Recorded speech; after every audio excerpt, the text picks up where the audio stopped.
did you know that Miss Catherine Ong, Ronelyn Baterna, who poses as part of the Lucky South 99, affixed her signature in the petition, claiming to be the executive assistant of Cassandra Ong, who at this point in time is a member, is already now part with Whirlwind Company, which you represent?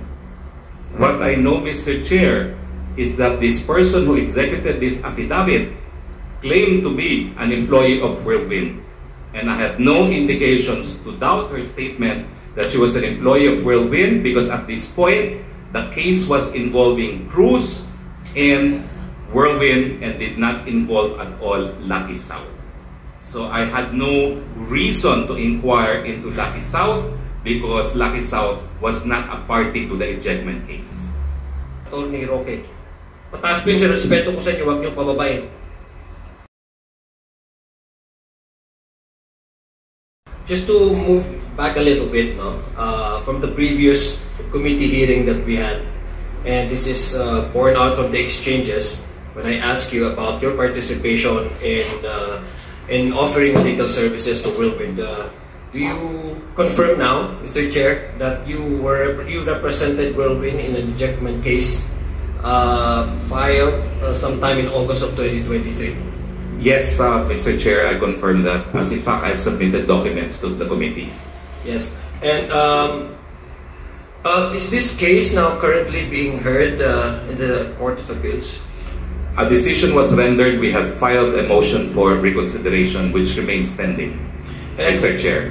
Yes. And would you confirm, Mr. Chair, Attorney Roque, that the this case was commenced through the filing of the petition for annulment of judgment, with application for temporary restraining order and writ of preliminary injunction dated on August 29, 2023. Would you confirm, Mr. Chair? Secretary Roque. Yes, Mr. Chair. Qualifying that earlier we had filed a motion for the Regional Trial Court of Angeles City to recall its writ of execution, yeah. And that was filed second week of August. Okay. So, but notwithstanding that this already been filed before the Supreme Court, and I'm citing this particular case that I'm bringing out in the open, would you confirm, Mr. Secretary? Yes, the petition was filed. It was a petition for annulment, okay. Mr. Chair. Also, we presume, Mr. Chair, that as a seasoned lawyer, such as yourself, Mr. Chair, that we presume that the petition must be verified, and also it is also inclusive of that petition, Mr. Chair, is a verification. The verification, Mr. Chair, is a statement, Mr. Chair, inclusive of that, under oath regarding, number one, the truthfulness of the filing, the truthfulness of the case, of the allegation of the pleading, and that the pleading was filed in good faith, and that the allegations are supported by evidence. Do you support this, Mr. Chair? That is a requirement of the courts, Mr. Chair. Thank you. So the statement and the petition were sworn to before you, Mr. Chair? I'm sorry, Mr. Chair? So the petition, Mr. Chair, of the statements in this petition was sworn to, meaning it has all the necessary attachment, including the signatures, etc.? Yes, Mr. Chair. Okay. So, Mr. Chair, did you affix your signature in this petition? As one of the lawyers that prepared the petition, yes, Mr. Chair. Okay. So you are also aware, Mr. Chair, that well, I'm sure you're aware of this, that under the revised rules of court, the signature of an attorney constitutes a certification that the factual contention in the pleading have evidentiary support. Do you confirm this, Mr. Chair? I'm sure this is just a regular administrative requirement or processes. Would you confirm that, Mr. Chair? That these are facts borne by records, yeah, and as relayed by the clients at the time of filing. That all the documents attached therein are all supported by evidence. Am I correct, Mr. Chair? Well, not supported by evidence, because the language, Mr. Chair, of the verification is not that it is all supported by documents, but the language, if I'm not mistaken, is that I am the person who is authorized to file, has authority to file, and that it was not intended to, that he is not guilty of forum shopping, and that the contents thereof are true and correct of their own personal knowledge. Yeah, so that would also include, of course, some weaknesses as required by the courts in filing this petition. Am I correct, Mr. Chair? Yes, witnesses as provided to us by our clients, Your Honor, at the time of drafting and filing the petition. So, Mr. Chair, may I ask, Mr. Chair, when you filed this petition, was Cassandra Ong as a witness, Mr. Chair? Yes, she signed as a corporate secretary, and she also, I think, executed an affidavit, but I do not have the files with me right now. Yeah, but she was, at this point in time, in 2023, she was, I guess, already part of Whirlwind Company. Am I correct? Yes, she signed as corporate secretary of Whirlwind. Let me just refer to the documents that I have here in my possession, Mr. Chair. This is based on the sublease agreement entered into between Whirlwind Company and Lucky South 99. That date is very important, Mr. Chair, because at this point in time, under the sublease agreement, which was signed on January 5, 2021, and this is 2 years before the filing of that petition, Cassandra Ong is already now part of Whirlwind Company, previously from the Lucky South 99. So you confirm, Mr. Chair, that Cassandra Ong is also one of the witnesses whose signatures are fixed in the petition? I am not aware, as of time of filing of the petition, of the contents of the sublease agreement between Whirlwind and Lucky South, because it was not material to the ejectment case. No, I'm asking, Mr. Chair, I'm just citing you the date, because at this point in time, when you filed the petition, Cassie Ong, which whose signatures are fixed in the petition, was already part of the Whirlwind Company, and previously was part of the Lucky South 99. Now, I do not need your confirmation in this because I have my documents here. I want you to ask a question. Very simple lang po, Mr. Secretary, because I know you're one of the attorneys, and due diligence. I'm really, I would really believe that you really done your homework and you really gone through all these details, Mr. Chair. So, you confirm that Cassie Ong was one of the witnesses in the filing of this petition. She signed and verified the petition as corporate secretary of Whirlwind. Yeah. Yes, we confirm that. We're on the same line. This is the same Cassie Ong, Mr. Chair, that is now being detained by the Indonesian immigration, Mr. Chair. A couple of days ago, fled the country with the former mayor, Bambang Mayor, Alice Guo, Mr. Chair, whose investigation by the Senate is also ongoing. So this is the same Cassie Ong, Cassandra Ong we're talking here, Mr. Chair. Yes. No, that was not the question. Okay. I'm sorry, Mr. Secretary. That was just an information that I wanted to share to the public. Now, also in the same petition, you also have Ms. Ronalyn Baterna as witness. Am I correct? I do not recall who the witnesses were included, no? But all the witnesses had to execute affidavits. But the truth of the matter is I was not personally the one who drafted the petition. I read the petition, I signed it, I was responsible for the theory, but I'm not aware of all the evidence that were appended to it. I did not take any statement from any witness, and I signed the pleading after it was prepared, and after it had been verified by the not plaintiff, but by the petitioner. Well, so that's also so unfortunate, Mr. Chair, because earlier I was asking you about just an administrative processes of filing a cases, and you have even enlightened me that there must be truthfulness in the petition, that everything it's been filed in good faith, and it's also been supported by, according to you, not the word is not really evidence, but the regular. You have the witnesses and the lawyers. I'm confused, Mr. Secretary, because you didn't know that Ronalyn Baterna, who at this point in time is now the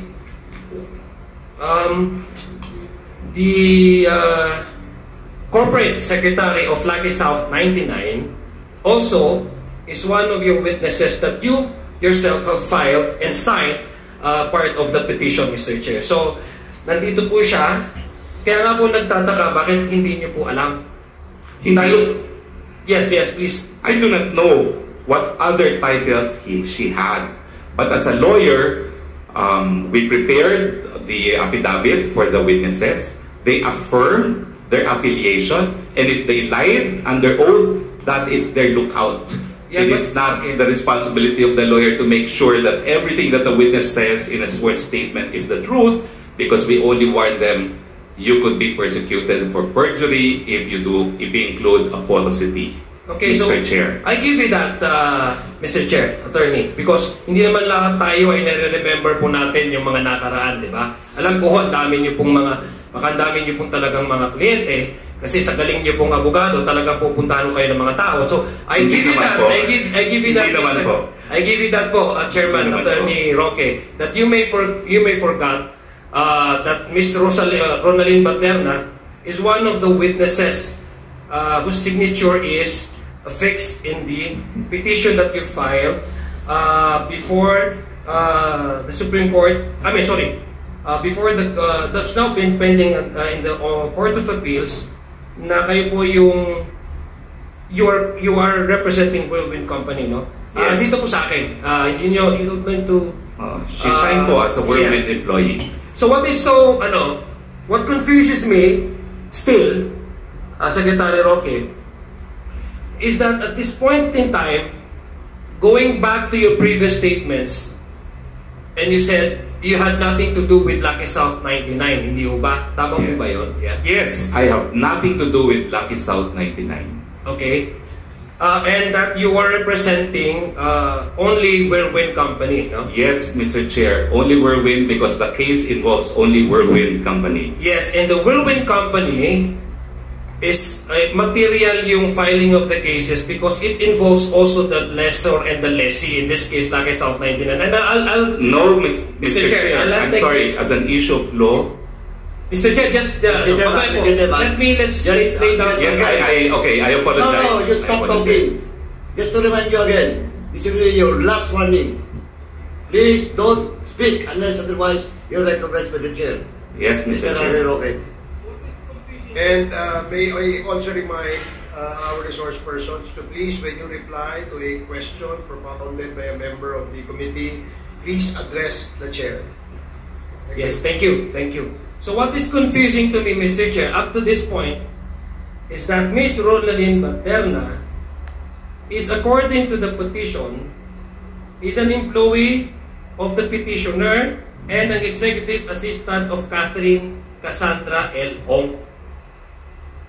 So that this is to me, Mr. Chair, I don't know with Secretary Roque, because he seems to be forgetting all of the details that are important in the filing of this case, ejection case.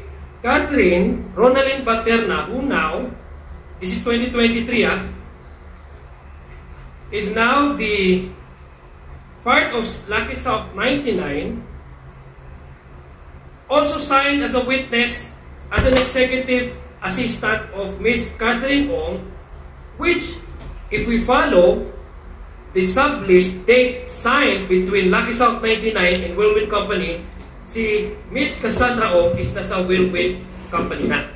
So bakit ang tanong ko, ang ordinary na tao, maganda ho dahil hindi ako abogado, Attorney Roque, kanina nakikinig po ako sa mga tanong ni Congresswoman Luisto at saka Congressman Mix Nograles.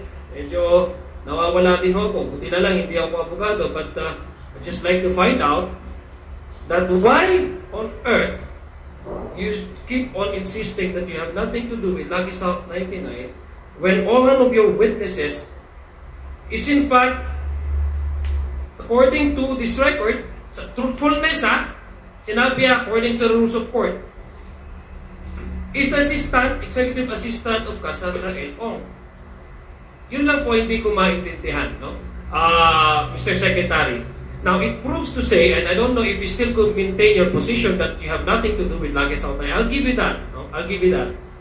But the point that we want to arrive at, Mr. Chair, is that unang-una, Lucky South 99 and Whirlwind Company, as provided to us by several documents, the sublease, this petition, it only arrives into a conclusion which is very simple.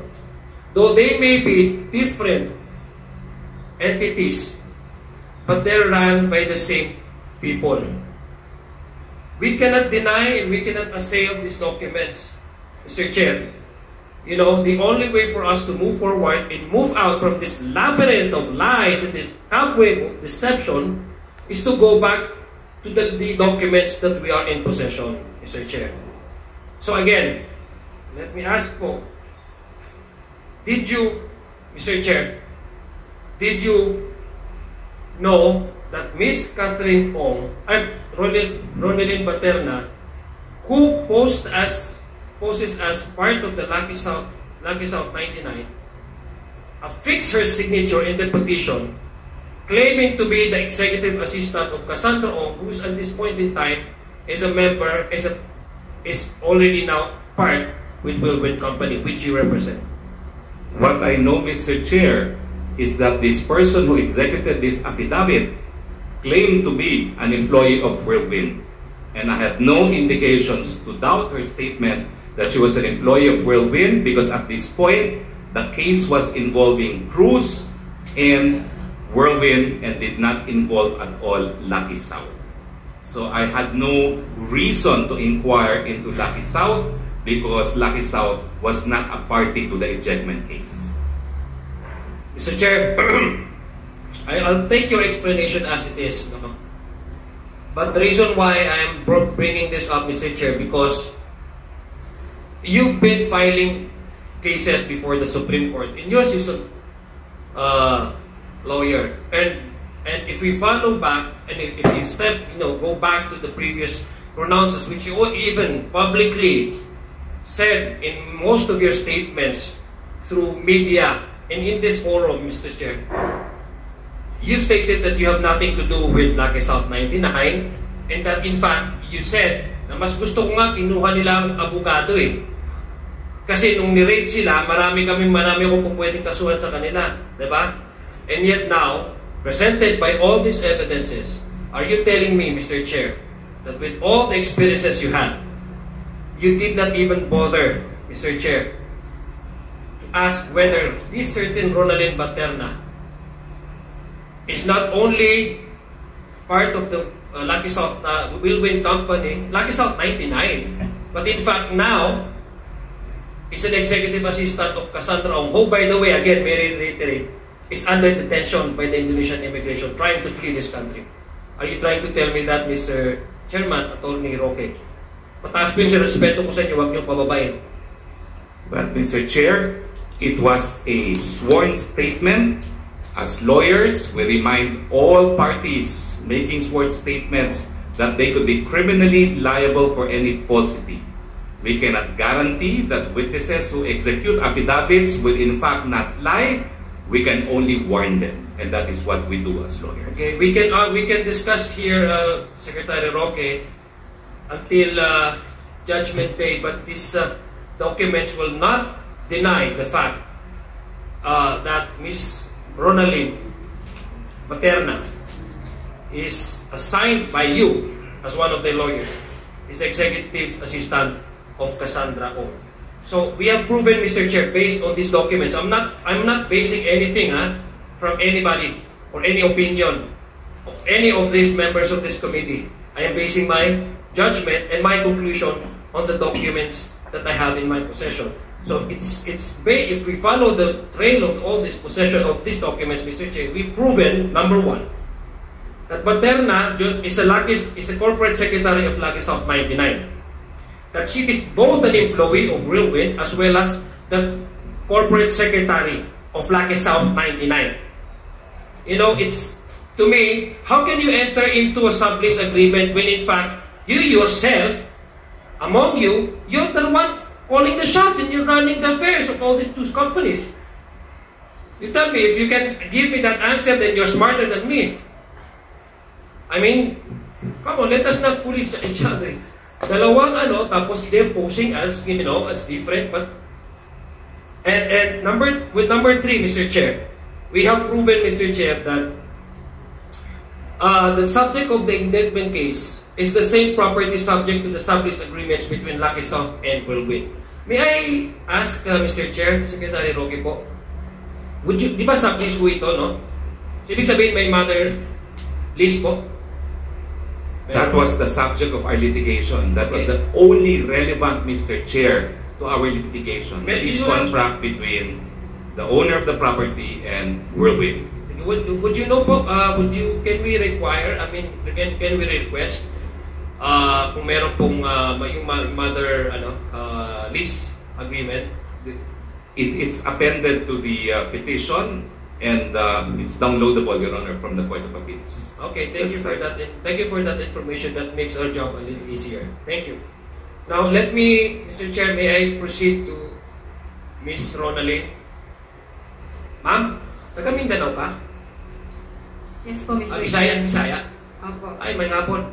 Ngapon po. Asa ka sa Mindanao? Sa Boga del Sur po. Silingan ta. Silingan ta. Marawi ko. Anyway, sorry ha, that was Mr. Chair, Ms. Rosalyn, nirepresent mo ho ba ang Whirlwind Company? Kasama ho ba kayo sa nagpulman nung sa ejectment case na sinabi ko kanina? Mr. Chair, yung pagiging corporate secretary ko po is No, papers lang. Yung meron ho ako dito, pumirma po kayo doon sa ejectment case na ang petitioner ang Whirlwind Company. Tama po ba? Kasama po ba kayo doon sa mga witnesses na pumirma? Hindi ko po maalala, Mr. Chair, pero si Ms. Cassandra Ong po yung mga nagpapapirma sa akin ng mga dokumento. So lahat ng pinipirmahan mo, hindi mo makaalala at binibigay lang sa'yo, pinipirmahan mo? Yes po, Mr. Chair. Okay, so marahil ay yung pinapirma sa'yo na sublease agreement, binigay rin sa inyo, no? Hindi mo rin alam, tapos pinirmahan mo? Hindi po, binigay lang po at pilit pinapapirma. Okay, pero nandun ka ha? Papakita ko sa'yo, nandito ka. Ha? Okay? Does not matter whether you accept or not, the fact is nandito yung pangalan mo. So, Miss Ronaldin, alam niyo ba na nung pumirma kayo nung sublease, second sublease agreement, ang dating address ng Whirlwind Company nung ang pumirma ay si Stephanie Macarenas ay nasa Thai Court Pulong Maba, Porac, Pampanga. Tapos nung kayo ay pumirma ulit, ikaw na itong nag-represent sa Lucky South 99 Outsourcing Incorporated na pinalitan mo sa pirma si Catherine Cassandra Ong na siya yung pumirma para sa Lucky South, this time sa Whirlwind, ay nag-iba din sila ng address at naging pareho na. Thai Court, Pulong Maba, Porac, Pampanga. Alam mo ba yun? Hindi ko po alam, Mr. Chair. Pero nakapirma ka pa rin. Po, dahil pinapapirma po. Okay. Di ba sabi mo po nung una kayong, nung last previous, nung previous hearing, ang trabaho mo talaga, hindi ka talaga corporate secretary, ang trabaho mo ay, ano ka? Ikaw ay yung nakasa gate pass, yun ba yun? Yes po, Mr. Chair. Magandang trabaho ba yun? Yes po. Masaya? Nag-issue lang po ako ng gate pass, Mr. Chair. Masaya? Masaya ka doon? Ito lang po. Ha? So, nami-meet mo lahat na pumapasok. Siyempre, hindi ka makakapasok kung wala kang gate pass, hindi ba? Yung mga gate pass po na ini-issue ko, Mr. Chair, is halimbawa, may mga grocery po sila na gustong ipasok po sa loob. Parang i-issuean ko lang po para po may... Pero lahat na pumapasok po doon. Lahat na pumapasok doon, binibigyan mo ng ng gate pass. Yes po, Mr. Chair. Yung mga groceries lang po nila, tsaka yung mga order ng mga Grab. Ilang gate pa ang mayroon doon? Malaki ba? Dalawa po, Mr. Chair, yung alam ko. Kasi yung pinag-duty-an ko, isang gate, tapos isang gate pa. Pero marami ho kayong nakikita mga tao dumadalaw sa Lucky South 99. Marami po, Mr. Chair, mga sasakyan. Mga sasakyan. Alam mo ba na in 2021, ang Whirlwind Company ay nag-move in sa Thai Court, Pulong Maba, Santa Cruz, Porac, Pampanga. At doon din po nag-opisina ang Lucky South 99. I mean, ang Whirlwind Company. Mr. Chair, 5 years po kasi akong nagtatrabaho sa Thai. Never po kaming lumipat ng... Hindi, ibig sabihin, ang lumipat pala, sorry ito, ang lumipat pala ay ang Whirlwind Company, isang compound na sila. Tama ko ba yun? Hindi ko po alam, Mr. Chair. Hindi mo alam? Kasi ikaw nagbibigay ng ano? Mr. Chair, based on the sublease agreement, it is in fact proven that Whirlwind Company and Lucky South 99 shares the same compound, the same address. I think this is already in the possession of the committee and just trying to figure out and trying to test the memory of Miss Ronaldin Ong.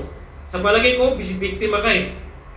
Alam mo yung ano nyo, yung boss mo nasa Indonesia, alam mo ba yun? Hindi ko po alam, Mr. Chair. Kilala mo niyo ba si Mr. Harry Roque? Kilala ko po siya dahil sa politiko po. Sa? Dahil po politiko po siya dati. Nakikita niyo po ba siya nagpisita sa compound ng Whirlwind? Never po, Mr. Chair. Okay. So nakita niyo po ba siya? Kung yung po pumirma dito sa petition, sino pong pumirma? Sino pong kasama mo na pumirma at nandun po ba yung mga abogado ng Whirlwind Company? Binigay lang po ni Miss Cassandra Ong para po pirmahan ko, Mr. Chair. So pinirmahan mo na wala yung mga abogado? Tama po, Mr. Chair. Okay, so pero sinasabi po dito sa affidavit na ikaw ay parte ng Whirlwind Company nung pinirmahan mo itong petition, pero isa ka daw corporate secretary ng executive assistant ni Cassandra Ong, pero at the same time corporate secretary ka ng Lucky South 99. So kung tulungan mo rin ako, Ms. Ronaldin, Mr. Chair, para maintindihan ko. Sa palagay mo ba, isa ang ang Whirlwind at saka Lucky South?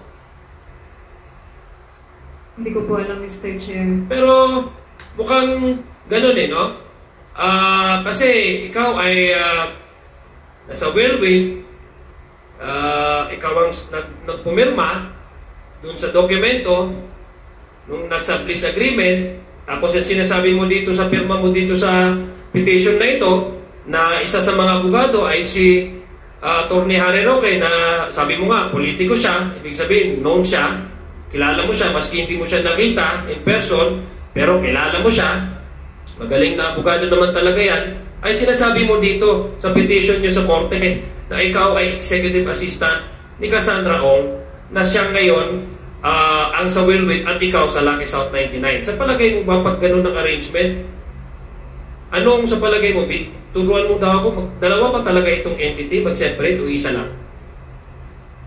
Wala po akong idea sa mga ganyan, Mr. Chair, dahil lang po ako, normal na tao, pero palagay ko po, siguro po.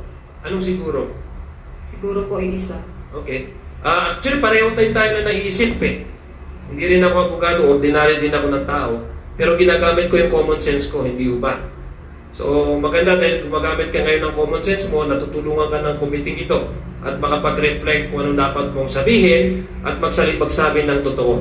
So Mr. Chair, I guess I have taken much of your time and there will be plenty of members here who would like to ask our resource persons, but this is, may I reiterate, Mr. Chair, that all of these things, some of the resource persons here have been hiding from legal screens, circumventing the law.